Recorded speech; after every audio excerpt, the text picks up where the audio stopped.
Well, good morning. So as you can see, we're loaded up.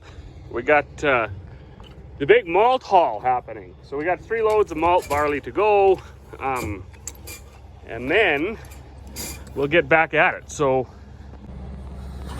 it's been like at least a week since my last video, and the reason for that is the fall's been so beautiful. We've been really hammering out projects. So I did some work on a header of that feed shed so we could actually put the doors on there. We've been making feed like crazy. 4-H season is starting. Lots of people are getting prepped for winter, getting that first bag or 2 put away in storage so they got enough feed. And we were doing some tillage. We tried our sunflowers. That didn't go so well. We might actually try them later on today or tomorrow, and then that'll be nice to wrap up the harvest. But we were at the grand opening for the elevator that I'm hauling this malt to.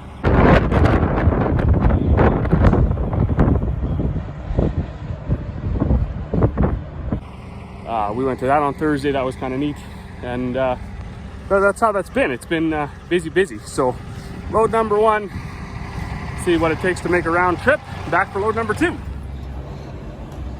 Well, we made it. So pretty simple process here.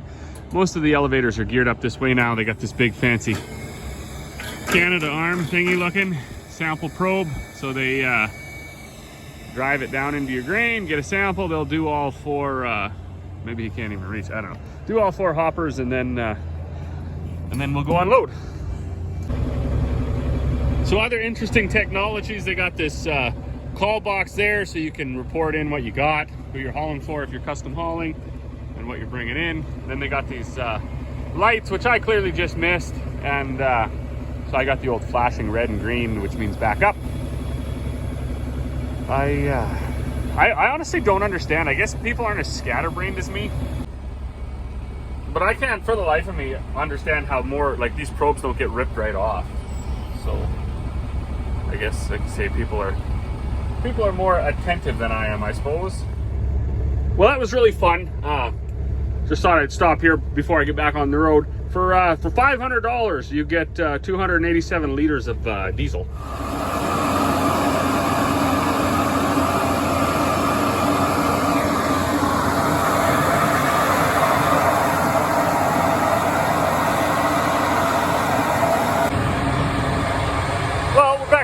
Lucky me, Dad was here, so he's in the tractor. Just saves the guy in and out a couple times.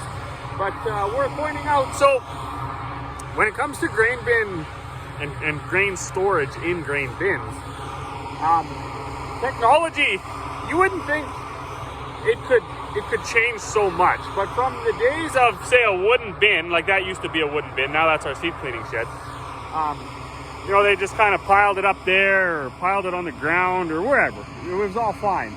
Now you have massive storage on concrete floors, full in-floor aeration. The whole floor is perforated. Massive fans that blow air up through. There's fans on the roof. There's technology where if you're, you know, the cables in your grain will tell you not only the temperature but the moisture of the grain. So if you have grain that's, say, 13% moisture and 13.5 is acceptable, on a day with high moisture, it'll actually blow moisture into your grain and try to get it to 13.5, because anything below, you're actually losing money because there's less weight there. We don't have any of that, but the technology is amazing anyways. When it comes to the bin in its simplest form, it's just a bin, you put grain in it. Now there's a couple of key things about it. No matter what size it is, no matter what technology's in it, you want to be able to monitor the grain in one way or another. And once you fill it up, you should actually do what they call coring it, where you take enough grain that the grain at the very top goes all the way down and out. So that moves the grain, it breaks it all up, because as soon as you put it in there, it's starting to go through its motion of sweating and shrink, and moisture can rebound depending on heat. There's a lot that happens. So what I did this morning is I took 1 hopper load out of each bin. My trailer has 4 hoppers. So that was enough to get about 500 bushels of barley down each bin. On a 4,000 bushel bin, that's quite a bit. That bin would be cored. Now on a 12,000 bushel bin, you basically have to take a whole Super Bee load out before it even changes the cone from being a cone to be inverted. It's quite amazing. So on bigger bins, I don't even know what they do. You'd have to take like 5 Super Bees out. It's crazy. But anyways, kind of important to do this. Of course, fortunately for us right now, the grain prices are still good too. Normally this time of year, the grain prices aren't very good. So people end up pouring their bins or moving their grain, and they just move it from bin to bin.